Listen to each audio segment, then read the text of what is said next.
तो काही गोष्टी समाजातल्या लोकांनी पण ध्यानामध्ये घेतल्या पाहिजे। माझा जरा स्वभाव फार बारीक चौकशी करायचा आहे। तू काय करतो, काय शिकलाय, कसं चाललंय। तर मी त्या माझ्या भगिनीला विचारलं की तुला ही मुलगी आणि ती दुसरी मुलगी कुठे ठेवली? ती म्हणली घरी ठेवली। कोण सांभाळतं? आई सांभाळती। म्हणलं आता हे दोन आहेत, दोन मुली असताना ती मला प्रेग्नंट दिसली। म्हणलं तिसरं दिसतंय पोटात? हो म्हणले आहे पोटात आहे। म्हणलं आता बास करा। म्हणले किती झाले?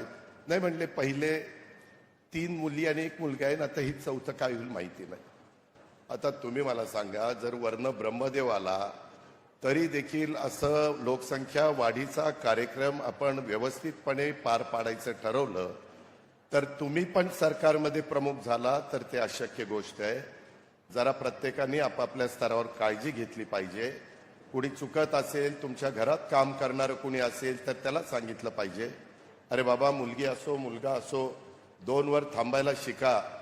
आम्ही सगळ्यांच्या करता कायदा केला नाही, परंतु नगरपालिका, महानगरपालिका, जिल्हा परिषद, तालुका पंचायत इथपर्यंतचे कायदे केलेले आहेत।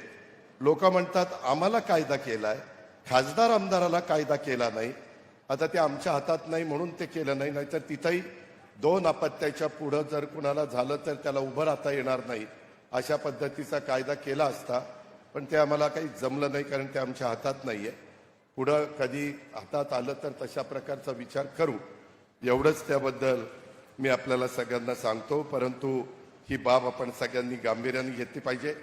दुसरं मला सांगायचं आहे, चहलजी आपण इथं आहात, मी कुठलंही काम असलं तर तुम्हाला माहिती आहे, आम्ही सगळेजण ह्या सरकारमध्ये काम करत असताना किंवा मागेही कधी काम करत असताना वेगवेगळ्या महत्त्वाच्या कामाला मी ताबडतोब निर्णय घेतो आणि त्याच्यातनं कसा मार्ग काढता येईल ते बघतो। मुख्यमंत्र्यांची पण तीच सवय।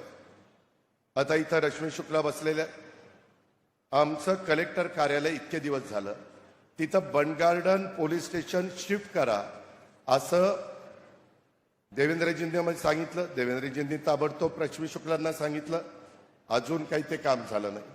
मी रश्मी शुक्लांना विचारलं, ते म्हणले की माझ्याकडनं वर गेले। वर म्हणजे कुठं? चहलकडं।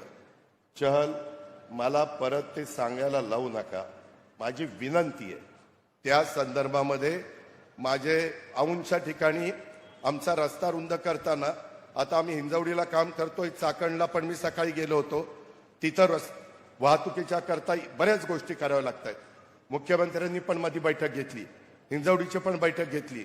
मी पाठपुरावा करतोय, अधिकारी साथ देत आहेत, पोलीस दल साथ देत आहे, आणि त्यामध्ये वाईटपणा घ्यावा लागतोय, एन्करेजमेंट काढावी लागते, ती आम्ही काढू।